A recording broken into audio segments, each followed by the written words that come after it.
जनक, ये महाराज जनक इतने प्रभावशाली हैं कि इनको विदेह राज भी कहा जाता है। अच्छा, विदेह का मतलब बोले जो देह में स्थिर ना हो, जो शरीर में स्थिर ना हो वही विदेह है। ये शरीर में स्थिर नहीं है। एक बार विदेह राज बैठे थे, महाराज जनक बैठे थे और इनके राज्य में एक बार याज्ञवल्क्य मुनि का आगमन हुआ। याज्ञवल्क्य मुनि बड़े प्रसिद्ध कथावाचक हैं और वितराग संत भी हैं। याज्ञवल्क्य जी की कथा विदेहराज जनक बहुत ध्यान से सुनते हैं और निष्ठा पूर्वक सुनते हैं। देखो, कथा सुनने का अपना अपना मन होता है। कोई कथा देखने आता है, कोई कथा सुनने आता है और कोई कथा भाव से उतारने आता है। तो इसलिए कथा का मतलब यह नहीं कि आप सुन लिए, कथा का मतलब यह है कि कथा को आपने जीवन में उतार लिया, वो कथा है। और कथा जब तक जीवन में उतरेगी नहीं तब तक कल्याण होने वाला नहीं, क्योंकि पूर्व जन्म के पाप से हरि चर्चा ना सुहाए। जब हमारे पूर्व जन्म के कुछ पाप होंगे ना, वही पाप अभी भी हमें ग्रसित कर रहे होंगे। अब हम तो कथा में बैठे हैं लेकिन मन कथा में नहीं है। बोले महाराज बकवास हो रही है, चलो चल करके चाट चौमीन समोसा का दुकान है, वहां कुछ आनंद कर लिया गया, कहीं झूला लगा है वहां कुछ घूम लिया गया।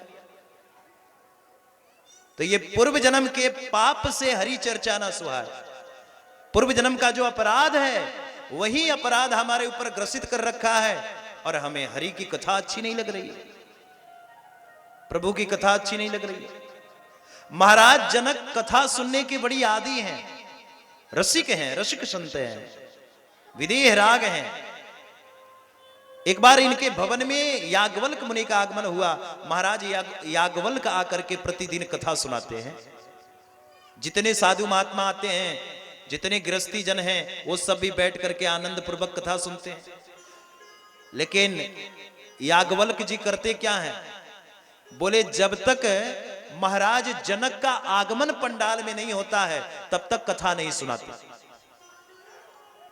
तो पहले से जो श्रोता आकर के बैठे रहते हैं साधु महात्मा जन, वो सोचते हैं कि शायद ये राजा हैं और राजा होने के कारण शायद कुछ दान दक्षिणा इनको ज्यादा देंगे याज्ञवल्क्य जी को, इसलिए इनकी प्रतीक्षा करके और इनका सम्मान बढ़ाते हैं। तो जितने भी साधु महात्मा हैं सबके मन में यह विचार आता है याज्ञवल्क्य मुनि बड़े ज्ञानी हैं। याज्ञवल्क्य जी के मन में विचार आया, चलो एक बार इन महात्माओं का परीक्षण कर लिया जाए, कौन कितना भाव से कथा सुनता है। तो याज्ञवल्क्य जी ने उसी समय क्या किया? बोले कथा को प्रारंभ करना किया और महाराज जनक बैठे थे।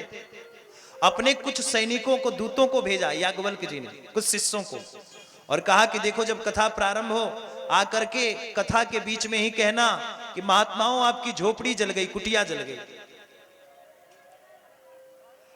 अब महाराज कथा चल रही थी, चारों तरफ से धारा प्रवाह कथा हो रही है, सारे श्रोता जन बैठे हैं पंडाल के अंदर, महाराज जनक भी बैठे हैं, महात्मा जन बैठे हैं। उसी में महाराज दो चार शिष्य आए और हल्ला मचा के बोला, अरे महात्माओं आप सब कथा सुन रहे हो, आपकी कुटिया तो जल गई। महात्मा सब कथा छोड़ करके भगने लगे, सब अपनी अपनी कुटिया की ओर जाने लगे। लेकिन जाकर के देखा तो कुटिया तो स्वच्छ है, जला ही नहीं। उसी बीच में महाराज कुछ शिष्य आए और आकर के कहा, महाराज जनक आप बैठे हो और आपके राज्य कोष में पता नहीं कोई दुश्मनों ने आक्रमण कर दिया, आपका राज्य कोष लूट गया, अब क्या होगा, प्रजा क्या खाएगी? महाराज जनक ने कहा, जिसका है वो संभाले, हमें तो कथा सुनने से मतलब है, हमें तो कथा सुनने दो बस। फिर कुछ सैनिक आए, बोले महाराज राज्य में आग लग गया, प्रजा सब दुखी है, चारों तरफ त्राही त्राही मचा है। महाराज जनक ने कहा, जिसका है वो संभाले, हमें तो कथा सुनने दो, प्रभु की कथा हो रही है। महाराज जनक बैठे रहे, महाराज जनक उठे नहीं। जब सारे महात्माओं को पता चला, महात्मा आकर के बैठ गए।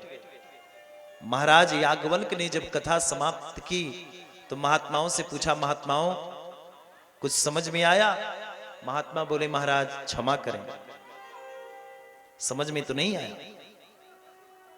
बोले आपके मन में बहुत दिन से चल रहा था ना कि महाराज जनक की प्रतीक्षा शायद इसलिए याज्ञवल्क्य जी करते हैं कि महाराज जनक बहुत धन देते होंगे, बहुत ज्यादा प्रभावशाली राजा हैं, इसीलिए प्रतीक्षा कर रहे होंगे। लेकिन ये बताओ, कथा पंडाल में तुम सब महात्मा हो, दिन रात तुम्हारे हाथों में माला रहती है और दिन रात सीताराम सीताराम करते रहते हो, और जैसे ही जिन प्रभु का सीताराम सीताराम का तुम उच्चारण कर रहे हो और जिन कुटिया को तुमने बनाया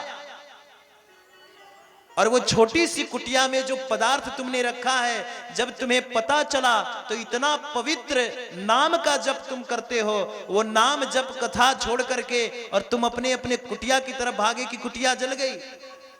और इतने बड़े राजा जिनकी करोड़ों प्रजा है और उनके पास जब खबर आई कि राज्य कोष जल गया, प्रजा में आग लग गई, तो महाराज भाव से कहा कि जिसका है वो संभाले, प्रभु जाने, हमें तो उन्हीं की कथा है और वही बचाएंगे।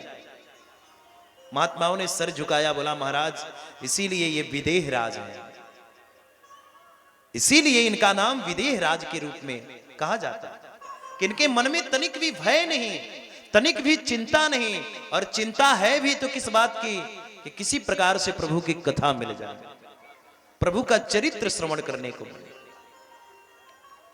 ऐसे वितराग संत महाराज जनक के दरबार में श्री सुखदेव जी महाराज का आगमन हुआ। सुखदेव जी महाराज पधारे और पिता वेदव्यास ने जाकर के कहा कि हे पुत्र तुम जाओ और जाकर के सबसे पहले तुम महाराज जनक से क्या कहना? बोले अपने विवाह करने के संदर्भ में चर्चा करना, क्योंकि वेदव्यास जी ने अपने पुत्र सुखदेव से कहा पुत्र तुम विवाह कर लो। सुखदेव जी ने कहा नहीं नहीं, हमको तो विवाह नहीं करना है, विवाह एक बंधन है। देखो भागवत में वितराग संत